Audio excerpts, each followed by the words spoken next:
साहब जी। कि आप बीजेपी में कितने वर्षों से जुड़े हुए हैं, कितने वर्षों से आप बीजेपी में काम कर रहे हैं? मैं भाई साहब यानी सन 1984 से जुड़ा हुआ हूँ भारतीय जनता पार्टी से। जब मैं किशोर अवस्था में था, मैं राजगढ़ कुजनेर पढ़ता था, जब हमारे पूर्व संसदीय सचिव श्री जमनालाल जी गुप्ता जी के संपर्क में आया और जब से ही मैं चुनाव में सक्रिय भूमिका निभाता हूँ। तो इस बीच दिल्ली विल्ली गए कि नहीं गए कभी? गए नहीं, दिल्ली भी गए। अच्छा, दिल्ली भी गए थे, श्रीनगर भी गए थे, पूर्व संसदीय सचिव श्री जमनालाल जी गुप्ता जी के साथ में। मतलब 1984 से आप बीजेपी में काम कर रहे हैं। तो भाई साहब आपको टिकट क्यों नहीं मिला यार अब तक? जैसे आपको तो आप बहुत पुराने कार्यकर्ता हो, तो आपको भी पार्टी टिकट दे सकती है। नहीं, वैसे से मैं नहीं, राजनीति को मैंने धंधा नहीं समझा था, राजनीति को धर्म समझा था। मैं धर्म के आधार से राजनीति से जुड़ा था और मैंने आज दिन तक कोई टिकट की मांग नहीं रखी। अच्छा। नहीं तो वैसे भारतीय जनता पार्टी में ये जमीन से जुड़े हुए कार्यकर्ता को महत्व मिलता है, ये मैं कहता हूँ महत्व मिलता है, मगर मैंने ऐसी कोई आकांक्षा ही नहीं रखी टिकट जैसी। क्या लगता है इस बार जो विधानसभा चुनाव है, इसमें कौन जीत रहा है और मतलब किस बेस पर आप बता रहे हैं? मध्य प्रदेश में फिर भारतीय जनता पार्टी की ही सरकार बनेगी। ये तो आप इसलिए बोल रहे हो क्योंकि आप कार्यकर्ता हो? नहीं, वो नहीं, काम किया नहीं, जमीनी स्तर पर काम किया नहीं उन्होंने, विकास किया, मध्य प्रदेश की तस्वीर बदल दी। जब इससे पहले कांग्रेस की गवर्नमेंट होया करती थी, जब लोगों को ये मालूम पड़ती थी कि गड्ढे में सड़क है कि सड़क में गड्ढा है, जब बाहर के दूसरे प्रांत के लोग आते थे और कभी रात में नींद लग जाती, एमपी आता कि उनकी नींद खुल जाती थी और उनको मालूम पड़ जाता था कि एमपी आ गई। ये ऐसा कांग्रेस में के शासन में मध्य प्रदेश था। जो हमारा जिला है शिक्षा के क्षेत्र में बहुत पिछड़ा हुआ है और सांसद भी हमारे हैं जी। फिर क्या हुआ कि स्कूलों में अपना जिला 52वें नंबर पर आया? इसमें गवर्नमेंट का कोई दोष नहीं, स्थानीय जगह दोष है। जो स्थानीय गवर्नमेंट के कहाँ निके रखेगी? स्थानीय जगह स्कूल में गांव के लोगों को ये नहीं देख रहे हैं कि टीचर आ रहा है कि नहीं आ रहा है, कब आ रहे हैं, कब जा रहे हैं। मतलब स्कूल में टीचर नहीं आता है, गांव का तो कोई देखता नहीं, गांव को तो दूसरी तरफ देख रेख करता है। ये स्वयं की जवाबदारी तो गांव वाले की होती है कि शिक्षक आ रहा है कि नहीं आ रहा है, कि अपने स्कूल में कितने शिक्षक है। नहीं, पर गवर्नमेंट को जैसे नेताजी को भी तो जाना चाहिए ना स्कूल में क्या हो रहा है। कभी कभी नेताजी तो बहुत कम दिखते हैं। नहीं, हम जब जाते नेताजी तभी जाते हैं जैसे कोई लोकार्पण करना है या भूमि पूजन करना है, स्कूल में कोई बड़े अधिकारी आ रहे हैं, नेताजी आ रहे हैं, तब दिखते हैं। जब मैं सक्रिय रहा, जहाँ तक मैं डेली स्कूल चेक करने जाता था, पहले की शिक्षा में अब की में बहुत फर्क है सर। फर्क है, देख रहा हूँ फर्क है, मगर इस कोई जाके ही तो नहीं देख रहे हैं, तो क्या करेगा वो टीचर है नहीं, मनमानी से कोई 11 बजे आ रहे, कोई 12 बजे आ रहे, कोई ने प्लेट लिया या किसी ने नहीं लिया, वो चल देते।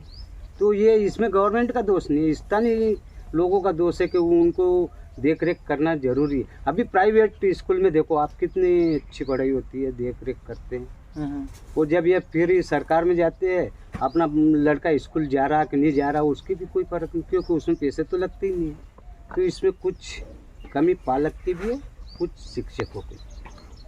आप बीजेपी से बहुत वर्षों से जुड़े हो जी सर, ये बताएं कि जो बीजेपी है उसकी मुख्य विचारधारा क्या है?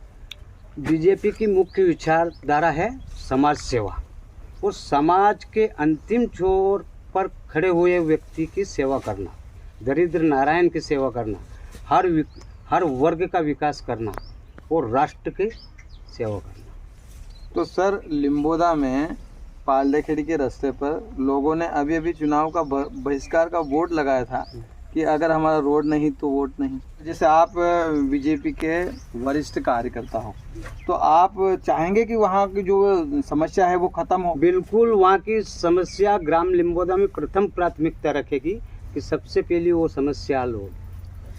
राजगढ़ वासियों, ये विजय सिंह जी नेताजी है। सभी राजगढ़ वासियों से कहना चाहूँगा, ये कह रहे हैं कि अगर हमारी सरकार बनती है तो सबसे पहले वो जो पालदेखेड़ी के रास्ते पर जो कीचड़ पसरा हुआ है उसे ख़त्म करेंगे। हालांकि अभी सांसद जी को इस बारे में अवगत कराया आपने? नहीं, अब भी नहीं करवाया। सांसद जी को भी करवाना था ना? सांसद जी से भी करवा देंगे, सांसद जी को भी अवगत करा देंगे। और उन लोगों ने पहले ये तो एकदम यहाँ ये किया है, उन्होंने पहले किसी को भी अवगत नहीं करवाया, उन्होंने भी नहीं करवाया। इस बार किसकी सरकार? भारतीय जनता पार्टी। क्यों? विकास बड़े विकास बताएं, मतलब पांच बड़े विकास बताएं। बड़े विकास वो ये मोहनपुरा डैम, ठीक है। कुंडालिया डैम, हम्म, और ये पोटनिकल कॉलेज, हम्म। और ये रेलवे लाइन है नहीं, रोडमल जी के टाइम पे उन्होंने बहुत सक्रिय भूमिका निभा के बावजूद ही रोड वो नहीं तो कब की स्वीकृत थी, उन्होंने ही चालू करवाई।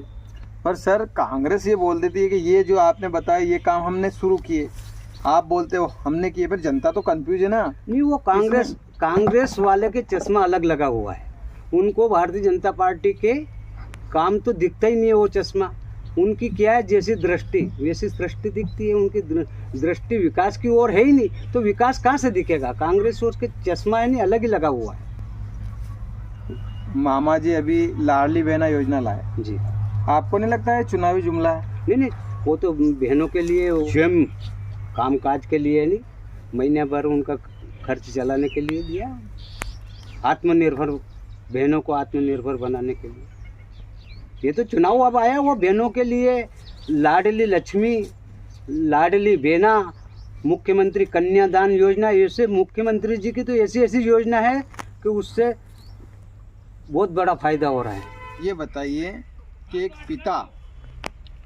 पिता भी अपने बेटे को आत्मनिर्भर बनाने के लिए काम करने की बोलता है, मतलब कर्म करो आप खुद आत्मनिर्भर बन जाओगे, मतलब किसी के ऊपर निर्भर रहने की नहीं बोलता है, इसीलिए पढ़ाते हैं उसको। एक पिता अपने बेटे को पढ़ाता है। लेकिन ये जो फ्री के आजकल कोई भी पार्टी हो फ्री सब कुछ फ्री दे रहे हैं, आपको लगता है इससे जो समाज है वो आत्मनिर्भर बनेगा? बिल्कुल आत्मनिर्भर बनेगा समाज। नहीं, जैसे हर चीज़ उसको फ्री मिल जाएगी तो वो तो काम तो करेगा ही नहीं। पर वो फिर काम नहीं करेगा ना, आलसी हो जाएगा। वो तो सोचेगा कि यार अपने को तो सब कुछ मिल ही रहा है, तो आलसी हो जाएगा। आलसी और एक तरह से दूसरे के ऊपर निर्भर भी हो जाएगा। क्या है कि कोई व्यक्ति के पास में अगर पैसे आते हैं तो वो एक ने दूसरा नया काम देख लेता है, मगर वो आलसी नहीं होता है, वो आत्मनिर्भर होने के बावजूद वो आगे बढ़ने की कोशिश करता है। नहीं, पर अभी तो लोग है ना यही सोचते हैं ना कि कब वो मोदी जी वाले आ जाएंगे, कब शिवराज जी वाले आ जाएंगे, कब ये आ जाएंगे। नहीं, ये तो आशा रहती है, उनने लगाई तो आशा तो रहती है, तो वो आ जाएंगे, मगर वो आलसी नहीं होंगे। तो आपको नहीं लगता कि ये सरकार पे निर्भर होते जा रहे हैं? नहीं, सरकार पे निर्भर नहीं हो, तो एक उनकी ये महत्वाकांक्षा है उनके आज की। अभी अपन जैसे अपन ने साग सब्जी का लगाया तो पूरी में भिंडी लगाई, तो वहाँ देखते हैं सोचे लोग करेला और लगा लो, तो वो ऐसे नहीं, पर वो जो आप बात कर रहे हैं वो तो काम की है ना, अपना खुद का काम है, अपना आत्मनिर्भर, उस सब्जी के ऊपर अपन निर्भर है। लेकिन अब तो सरकार के ऊपर हो जाएंगे। जैसे लाडली बहना है, लाडली बहना का 1,000, 1250, 1500 जो भी मिल रहे हैं, तो वो तो आत्मनिर्भर की बजाय निर्भर होगी ना सरकार पे। नहीं, वैसा कुछ भी नहीं। वो तो जो राशि आती है वो तो भाई बहन है नहीं, अपने बाल बच्चे पे खर्च कर देती है। मत लगाओ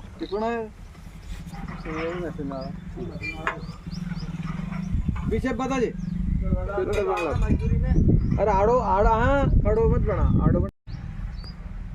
सर ये बताएं कि पहले की बीजेपी और आज के ज़माने की बीजेपी, उसमें कुछ अंतर आया है? नहीं, वैसे बीजेपी में कोई अंतर नहीं आया, मगर कुछ व्यक्तियों में अंतर आया। बीजेपी में तो कोई अंतर नहीं आया। जो पुराने लोग हैं वही कार्यकर्ता को वही सम्मान देते हैं, वही कार्यकर्ता के दुख और दर्द को समझते हैं। मगर जो आज जो नए आए हैं वो नए लोग हैं, ये कार्यकर्ता की पीड़ा को इतनी नहीं समझ पाते हैं जितनी पुराने लोग समझते हैं। अब नहीं समझते, मतलब हाँ, उतने नहीं समझ पाते जितने पुराने लोग कार्यकर्ता को महत्व देते हैं, जितना महत्व अब कार्यकर्ता को नहीं।